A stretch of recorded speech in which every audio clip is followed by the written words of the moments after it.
मग बाबासाहेबांचं नाव आहे जो संविधानाला कारणीभूत आहे त्याला तुम्ही संपवायला निघालाय.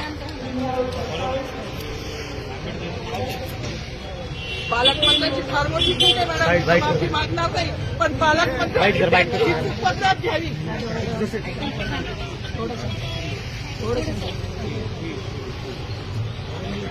मला मीडियाशी घेणं नाही मॅडम, मला सस्पेंड केलं, माणूसचे गाड्या उपसील, मी माफी काम करीन, पण बाबासाहेबांची ओळख पुसून येणार नाही. मला सस्पेंड करायचं करू शकता मॅडम. बाबासाहेबाला संपवायचं काम करायचं नाही. 26 जानेवारी 15 ऑगस्ट मध्ये मी नाही मागत, पण लोकशाही मॅडम तुम्ही सुद्धा संविधानामुळे आहात, पालकमंत्री सुद्धा पालकमंत्री संविधानामुळे आहे. कोणताही जाती सगळी समानता केली आहे. बाबासाहेबांचं नाव आता तरी भाषणात येईल, मग तरी भाषणात येईल. ज्या लोक संविधानाला लोकशाहीला कारणीभूत त्यांची नावं वारंवार घेतली गेली, मग